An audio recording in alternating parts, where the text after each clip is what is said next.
Any place where una dey watch me, una know say I dey for here na for una.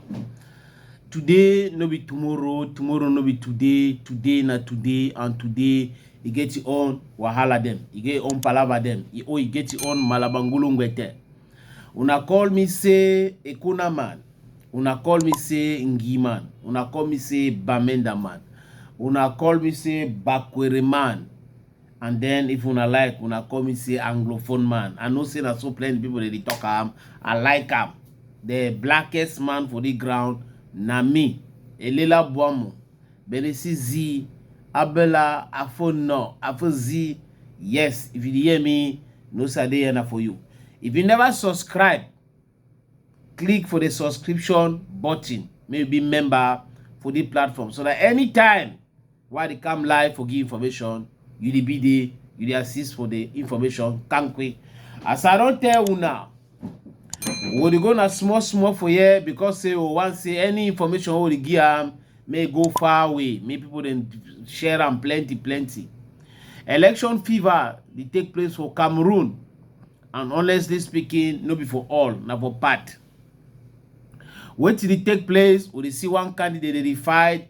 Akeremu na ina Kumvondo talks about give my party me big candidate. I don't be to say this. So after they go validate your candidacy, you go support na Belobuba Magari. You know correct so na so it happen. Belobuba too don't go for that side for Ebulova. They don't drive it for some different side. Say no na for you go for make campaign. Go the other side. Inside Chiroma for that side for Kusiri. Ebi Duam. People come out for Kusiri. People come out. Population come out. For support inside Chiroma Bakari, there be plenty to go past place. Una know my stance now. Inside Chiroma, like Anglophone man, na very bad person. Now one of the people then that way they make a similar Anglophone war continues to go before the way they are today. But if you put inside Chiroma and Paul Biya, say between these two, choose who. I prefer inside Chiroma than Paul Biya. Because for me, Paul Biya na the worst case. Paul Biya na the person way. If all the thing happen, so now they behind, and they know what I may change. If be obstinate, I don't decide that so it go be, na so it go be, na so. So me, I don't know if ever talk say me some person support Paul Biya, never and never. Chan name of thing. But I don't finish talk so, countryman, controlman. People they go vote, now they go choose. Other one they no go vote, they get right because na so they think today. When I remember say. People they live up, pikin they go school, work no day. Pikin they go school, they come back, now papa they give them chop for us. The same people them there for government since 40 years, 50 years, they no one shake. When they want shake, they think that they are picking or their cousin, they put them for the place. And then the one that people can support that kind of system. Beyond a system, now the worst system. Nepotism, tribalism, allism, the one I want put them for inside, una go see say it concord with Paul Biya. Now, the man when Paul Biya he travel out of Cameroon. When they talk about election fever, he come out, he go Switzerland. Some people they talk say he don't go na for go see Pekin. Other one they talk say he go na because he no be where. But you don't get no clear information for what happen for Paul Biya they leave Cameroon.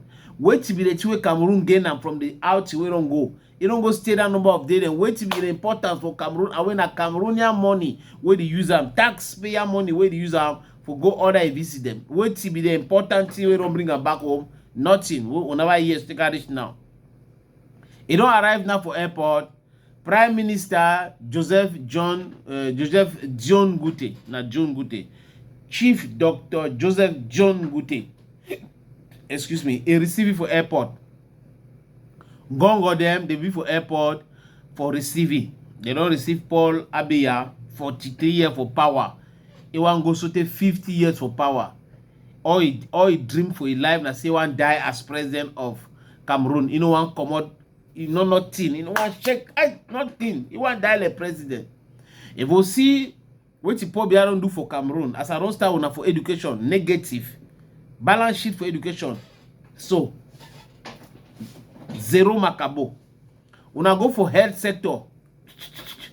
Because somebody just say don't be hospital. When you build block, you take block, you put, you write as a hospital na that. Hospital na lap.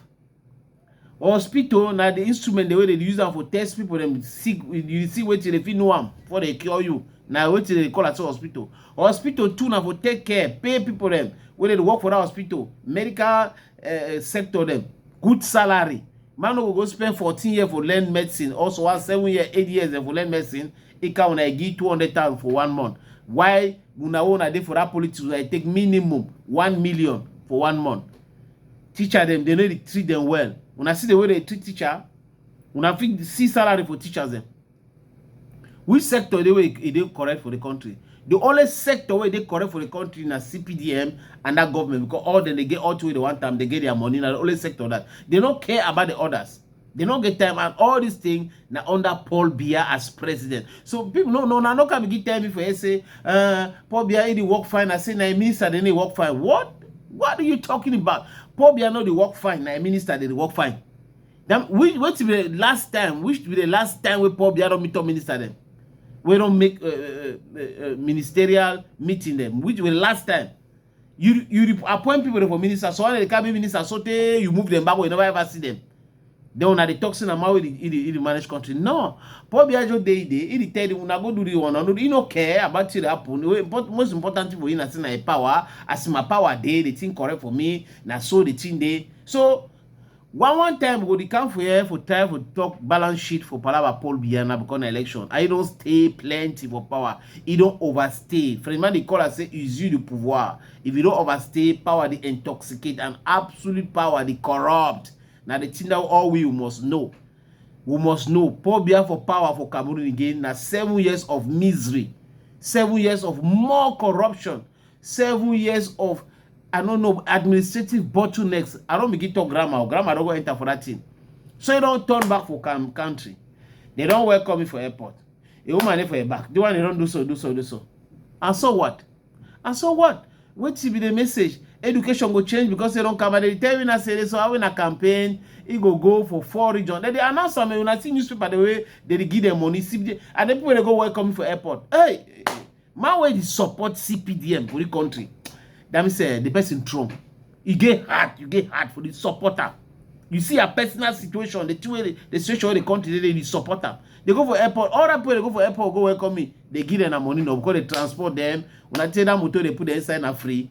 Now the money come out, na so taxpayer money. So na so the thing they newspaper. Probably go visit 4 regions for country. You go visit 4 regions for country. You go around 4 regions for country. You go 4 regions for country. Why not go all the regions? Why not only 4? You do campaign, they go all place for country because say waiting. Bada. Countrywoman, I go end for here. I want to say me una share this video. Una share them, una subscribe. Me all my year it up. It be very important. Na my standard. Now on a platform this Bantu Media Pidgin. For here, na Bamenda man, na Ekona man, na Ngima, na Bakuri man, and I be proudly Anglophone. And now na look at now. We did together.